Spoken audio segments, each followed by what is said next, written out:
ગર્વથી ગુજરાતી. સુધીરના એકના એક દીકરા કબીરના લગ્ન હતા. લગ્નના 7 ફેરાની વિધિ ચાલતી હતી ત્યાં સુધીર ભાવુક બની એના લગ્નની યાદોમાં ખોવાઈ ગયો જ્યારે એની ધર્મપત્ની સુજાતા સાથે એના લગ્નની વાત આવી હતી. હાલ તો સુજાતા હયાત નથી, પણ એની યાદો સુધીરના મનમાં હંમેશા સમાયેલી રહે છે. સુધીરના પિતાને એમની પોતાની મેડિકલ સ્ટોર હતી જ્યાં સુધીર એનો અભ્યાસ પૂરો કર્યા બાદ એમના સ્ટોરમાં મદદ કરતો. બંને બાપ દીકરો મળીને મેડિકલ સ્ટોર ચલાવતા અને એમના એરિયામાં સૌથી મોટી મેડિકલ સ્ટોર એમની હોવાથી ધંધો પણ સારો ચાલતો. સુધીર ખુશમિજાજ વ્યક્તિ હતો. એના ખાસ કોઈ મિત્રો નહોતા કે ના એને કોઈ વ્યસન હતું. હા, એ ખાવાનો શોખીન હતો, પરંતુ એને જે પણ ખાવું હોય એની ફરમાઈશ ઘરે એના મમ્મીને કરતો અને એના મમ્મી એની દરેક ફરમાઈશ ખુશી ખુશી પૂરી કરતા.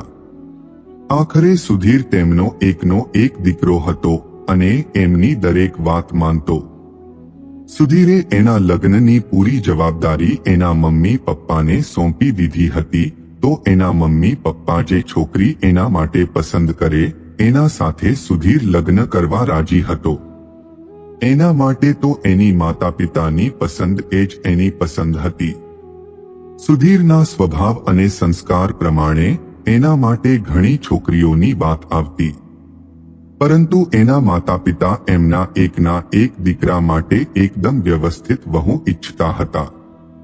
એક દિવસ સુધીરના ફોઈ ફુવા એમના ઘરે આવ્યા અને એમણે સુધીર માટે એક છોકરીની વાત બતાવી. સુધીરના માતા પિતાને ફોઈ ફુવા પર પૂરો વિશ્વાસ હતો.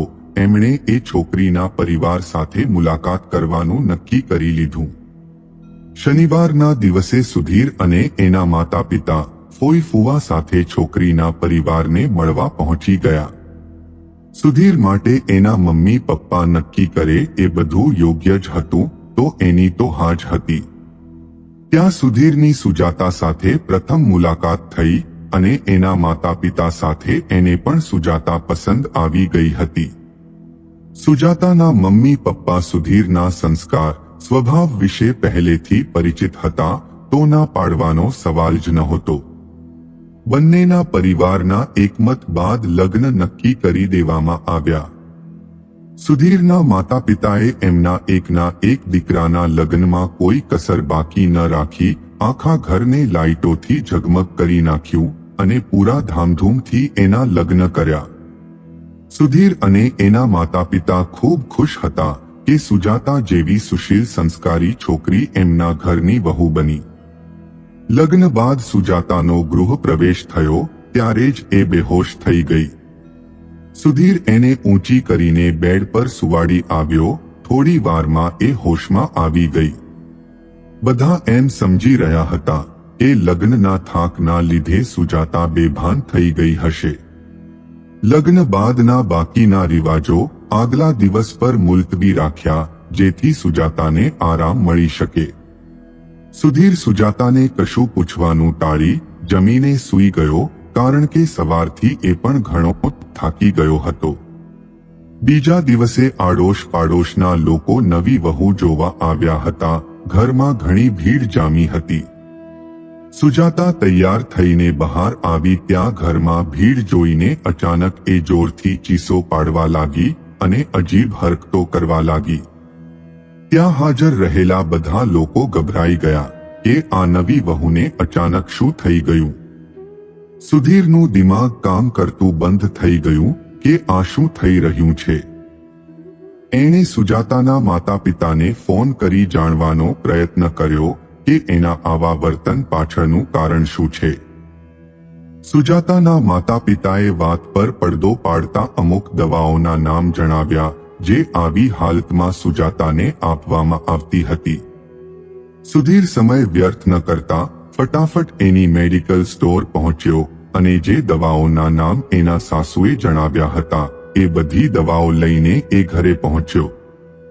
દવાનો ડોઝ આપ્યા બાદ સુજાતા શાંત થઈને સૂઈ ગઈ. સુજાતા તો દવાથી શાંત થઈ ગઈ, પણ સુધીરનું દિમાગ ચકડોળે ચડ્યું.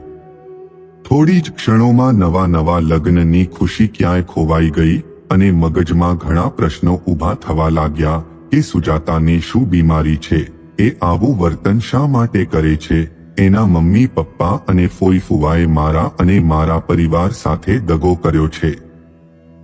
સાંજ થવા આવી અને સુજાતા ઉઠી કે તરત એણે રૂમનો સામાન આમ તેમ ફેંકવા માંડ્યો. પરિવારના બધા સભ્યો ગભરાઈ ગયા. કોઈ પણ એના નજીક જવા તૈયાર નહોતું. સુધીર એમના ફેમિલી ડોક્ટરને ફોન કરે છે અને ઘરે બોલાવી લે છે. ડોક્ટરના આવ્યા બાદ સુધીરની મદદથી ઊંઘનું ઇન્જેક્શન આપી દીધું, જેથી સુજાતા ઘેનમાં આવી ફરી ઊંઘી ગઈ. જતા ડોક્ટરે કહ્યું, આ કોઈ સચોટ નિદાન નથી. તમારા વાઈફને યોગ્ય સારવારની જરૂર છે. એમની માનસિક હાલત ઠીક નથી. ફેમિલી ડોક્ટર પાસેથી આવું સાંભળી સુધીર ચિંતામાં પડી ગયો. એને ગુસ્સો આવી રહ્યો હતો કે મારા સગા ફોઈ ફુવાએ મારા સાથે દગો કર્યો. સુધીર સુજાતાના માતા પિતાને ફોન કરે છે અને કહે છે કે તમે તમારી છોકરીને પાછી લઈ જાઓ. તમે અમારા સાથે વિશ્વાસઘાત કર્યો છે. સુજાતાના માતા પિતા અને સુધીરના ફોઈ ફુવા તાબડતોબ ત્યાં ઘરે આવ્યા અને હજુ પણ એ લોકો સુજાતાની માનસિક સ્થિતિ નોર્મલ હોવાનું જણાવી રહ્યા હતા. પરંતુ સુધીરના માતા પિતાએ ઉગ્રતાથી કહ્યું કે અમારા સાથે વિશ્વાસઘાત થયો છે. તમારી દીકરીની માનસિક હાલત ગંભીર છે અને તમે એટલી મોટી વાત અમારાથી છુપાવી છે. અમારે તાત્કાલિક છૂટાછેડા જોઈએ. છૂટાછેડાની વાત સાંભળી સુજાતાના માતા પિતા વેવાણના પગે પડી ગયા અને બોલ્યા કે સુજાતાનું મગજ નાનપણથી કમજોર છે. એને નાનપણથી જ ગાંડપણના હુમલા થતા હતા. અમારી તો દીકરી છે. જો આ વાત અમે જણાવી દઈએ તો એના લગ્ન ક્યારેય ન થતા.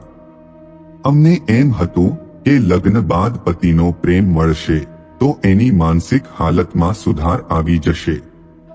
સુજાતાના માતા પિતા પાસેથી સચ્ચાઈ સાંભળતા સુધીરના માતા પિતાએ સુજાતાને ત્યાં રાખવાની ચોખ્ખી ના પાડી દીધી. સાથે એમ પણ કહ્યું કે કાનૂની કાર્યવાહી કરાવીને તમારી દીકરી સાથે સુધીરના છૂટાછેડા કરાવી દઈશું.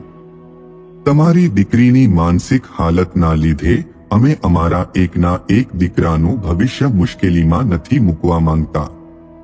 સુધીરના માતા પિતાએ સુજાતાને પાછી મોકલવા બધો સામાન પેક કરાવી દીધો. સુજાતા ઉઠી ત્યારબાદ એના માતા પિતા સાથે એના ઘરે જવા રવાના થઈ રહી હતી.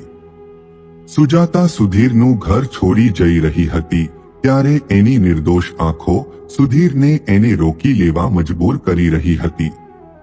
એ સુજાતાને જોતા જોતા વિચારોમાં મગ્ન થઈ ગયો. એનું લગ્ન જીવન શરૂ થતા પહેલા જ વિખેરાઈ જવાની સ્થિતિમાં આવી ચૂક્યું હતું. દીકરાની હાલત જોતા એના માતા પિતાએ કહ્યું કે સુધીર બેટા, તું જરાય ચિંતા ના કર. જે કંઈ થયું એ ભૂલી જવાનો પ્રયત્ન કર. તને સુજાતા કરતા પણ સારી છોકરી મળી જશે.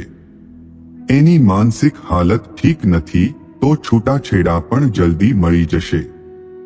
માતા પિતા સુજાતા સાથે છૂટાછેડાની વાતો કરી રહ્યા હતા, પરંતુ સુધીરનું દિમાગ લગ્ન વખતે લીધેલા 7 વચનોમાં અટવાયેલું હતું. સુધીરને વારંવાર સુજાતાની એ નિર્દોષ આંખો યાદ આવી રહી હતી, જે એને એકી ટસે જોઈ રહી હતી અને જાણે એમ કહી રહી હતી કે આ બધામાં મારો કોઈ દોષ નથી. અઠવાડિયામાં સુધીરના માતા પિતાએ એના છૂટાછેડા માટે વકીલ તૈયાર કર્યો. ત્યાં આ બાજુ બધી કાર્યવાહી કોર્ટ કચેરી ખાતે પહોંચે એ પહેલા સુધીર એના સાસરી પહોંચ્યો અને સુજાતાના દરેક રિપોર્ટ અને દવાઓ સાથે એના માતા પિતા પાસેથી એની બીમારીની બધી માહિતી એકત્રિત કરી એને પાછી ઘરે લઈ આવ્યો. સુજાતાને પાછી જોઈ સુધીરના માતા પિતા ચોંકી ઉઠ્યા. એમણે સુધીરને ઘણું સમજાવ્યો, પણ સુધીર એટલું જ કહે છે કે જ્યારે મારા લગ્ન સુજાતા સાથે થયા ત્યારે અગ્નિની સાક્ષીએ મેં એના સાથે 7 ફેરા ફરીને વચનો આપ્યા હતા. મેં એને હર હંમેશ માટે સાથ આપવાનું વચન આપ્યું છે. તો હું એને આવી હાલતમાં કેવી રીતે તર છોડી શકું? આપણે માની લઈએ કે એના પરિવારે એની બીમારીની વાત આપણાથી છુપાવી, આપણા સાથે વિશ્વાસઘાત કર્યો છે, પરંતુ આ તો બીમારી છે. બની શકે કે એ બીમારી એના લગ્ન થયા બાદ ઘણા વર્ષો પછી થાય, તો હું એને તર છોડી ન શકું, અને જો હું એવું કરું તો એ પણ જરાય યોગ્ય ન કહેવાય. મારા નસીબમાં આવું લખ્યું હશે તો એને મટાડી નથી શકાતું. સુજાતા મારા નસીબમાં લખી હતી તો મને એ ગમે તે રીતે મળવાની હતી. આ બધામાં સુજાતાનો કોઈ દોષ નથી. એ પોતે જ આ બીમારીથી ત્રસ્ત બની ચૂકી છે, અને આપણે એને સાથ આપી એની માનસિક હાલતમાં સુધાર લાવવાનો છે.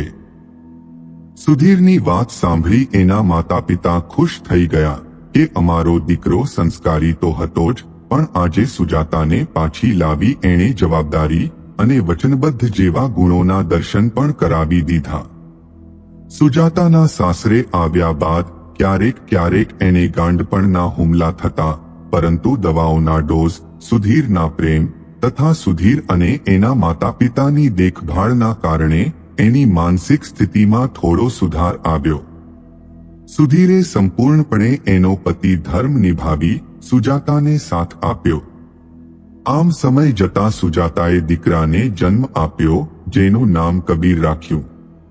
કબીરના જન્મ થયા બાદ જ્યારે કબીર 6 વર્ષનો થયો ત્યારે સુજાતા અવસાન પામી અને સુધીરે એકલા હાથે કબીરનું પાલન પોષણ કર્યું. એણે મમ્મી પપ્પા બંનેનો પ્રેમ આપી કબીરને ભણાવી ગણાવી મોટો કર્યો. અભ્યાસ પૂર્ણ કરી હાલ એ પણ એના દાદાની મેડિકલ સ્ટોર સાચવવા એના પપ્પાની મદદ કરે છે. સુધીરના વિચારો વચ્ચે લગ્ન સંપન્ન થયાનો અવાજ આવ્યો. એણે જોયું તો એનો દીકરો કબીર લગ્ન બંધનમાં બંધાઈ ચૂક્યો હતો. આજે દીકરાના લગ્ન થતા એની આંખોમાં ખુશીના આંસુ સરી પડ્યા હતા. સુજાતાને મનમાં યાદ કરતા સુધીર બોલ્યો કે સુજાતા, કાશ આજે તું પણ અહીં હયાત હોત તો આપણા દીકરાના લગ્ન જોઈ શકતી.